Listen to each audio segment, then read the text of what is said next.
are going to begin with that exclusive interview with Harry Potter author J.K. Rowling. Her final book in the series, Harry Potter and the Deathly Hallows, sold a record-breaking 15 million copies worldwide in the 24 hours after it hit shelves this past weekend. Final chapters may have been written, but the book isn't closed on Harry Potter, not just yet.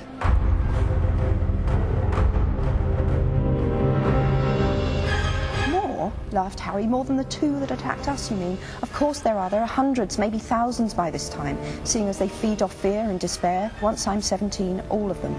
Death Eaters, Dementors, maybe even Inferi, which means dead bodies enchanted by a dark wizard, will be able to find you and will certainly attack you. And if you remember the last time you tried to outrun wizards, I think you'll agree you need help. It's finally done. I know. How does that feel? Incredible. Incredible good? Incredible bad? A little bit of both? At the moment, it feels great, to be honest with you. It feels, this is a really nice place to be. Yeah. I mean, I am sad. I was hard to live with for about a week after I finished this book. Because you realized it was over? Because, I mean, you killed off some of the characters, too. I'm sure that was I think the whole thing, yeah. It was this amazing cathartic moment, the end of 17 years' work. And it's very much tied into things that I've done in my life for 17 years, so it brought back a lot of memories. Yeah, because when you started, you were not in the same place you are now, by any means. You know, life has its ups and downs, so Harry's been with me through a lot. I think it was that feeling, more than any other, that I wouldn't have that world to retreat into again that was painful. Do you feel like you've had to say goodbye to Harry? Yes and no. He'll always be a presence in my life, really. You left us hanging a little bit. It would have been humanly impossible to answer every single question that fans have.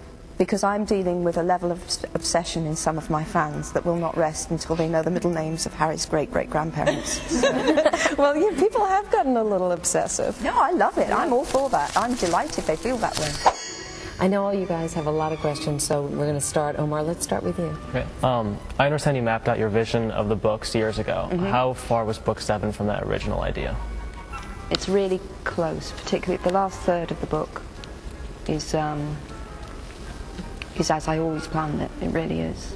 The only exception would be that one character appears in that last third, and I thought that character was going to die in book 5 when I started writing. So Who's someone... that? Mr. Weasley. So he was the person who got a reprieve. Now, why did he get the reprieve? Well, I had to keep him alive. Partly because I couldn't bear to kill him. Did you ever consider killing Harry or Hermione or Ron? Yeah, definitely. I'm very proud of the fact that as we went into this book, many readers believed it was a real possibility that Harry would die. That's what I was aiming for, that you really felt that anyone was up for grabs. But did you worry at all, Jo, when you're writing the book, that you might have just devastated a lot of kids by taking Harry or Hermione or Ron? Of course that affects you. I can remember meeting a boy who said to me, please never, ever, ever, ever kill Hagrid, Dumbledore or Sirius. And I knew that I'd already done it. I'd already killed Sirius, and I can't pretend that looking at him I didn't feel quite awful. Overall, the loss of which character brought you to tears? Definitely the passage that I found hardest to write of all in all 7 books, and the one that made me cry the most was chapter 34 in this book. It's when Harry sets off into the forest. I had this enormous explosion of emotion, and I cried and cried and cried. Jackson? Is there anything you wish you had or hadn't written in Harry Potter? Mainly deaths. No, the deaths were all very good. I don't kill even fictional characters lightly. In the end you say that, or you tell us that Neville is a professor at Hogwarts. What do Harry, Hermione and Ron do for a living? Yeah, I think that's what everyone wants to do. Well, Harry and Ron utterly revolutionised the aura department. And Hermione, well, I think she's now pretty high up in the Department for Magical Law Enforcement. Why didn't you mention that in the book? Well, to tell the truth, the first draft of the epilogue was a lot more detailed, but it didn't work very well as a piece of writing. But I do, of course, have that information for you, should you require. We've also had a lot of emails from people who've read the book now and have questions, so I want to go through some of them. Yes. Was Snape always intended to be a hero? Is he a hero? You see, I don't see him really as a hero. Really? Yeah, he's spiteful, he's a bully. All these things are still true of Snape, even at the end of this book. But was he brave? Yes, immensely. If Snape didn't love Lily, would he still try to protect Harry? No, he definitely wouldn't have done. He wouldn't have been remotely interested in what happened to this boy. Okay, 19 years later, who's the headmaster at Hogwarts? Well, it would be someone new.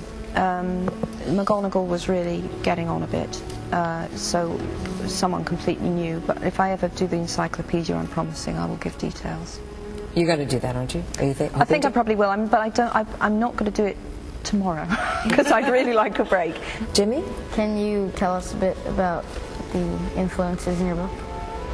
Well, it's very, very hard to separate your influences. Things like Star Wars, or the Lord of the Rings, or the Harry Potter series, and many of they take the form of quests. They take the form of good versus evil and what that does to people. Is Harry Potter based on anyone that you know? No, Harry is entirely imaginary. So I suppose that must mean he comes from me a bit as well. What to you is the most satisfying part of the entire Harry Potter phenomenon? Talking to people like you about the books, definitely. Do you plan to write more books after this? Yes, definitely. I will always write. I can't imagine stopping writing. It's I mean, I've literally been doing it since I was 5 years old. I've always been writing, so I will still write until I can't write anymore. Will you write about, like, wizarding worlds, or will it be totally different? I think I've kind of done the wizarding world. And so you can look out at these sweet, innocent faces and say, there'll never be another Harry Potter book. I've done my Harry Potter. Is she really done with the Wizarding World? I'm not so sure. You'll have to watch more of that exclusive interview with Harry Potter author J.K. Rowling tomorrow. Just the two of us, one-on-one. Her thoughts on the characters who lived, the ones who died, and how her late mom has had a huge impact on what she writes. And on Sunday evening, Dateline will present a special Harry Potter Hour that is at 7, 6 Central.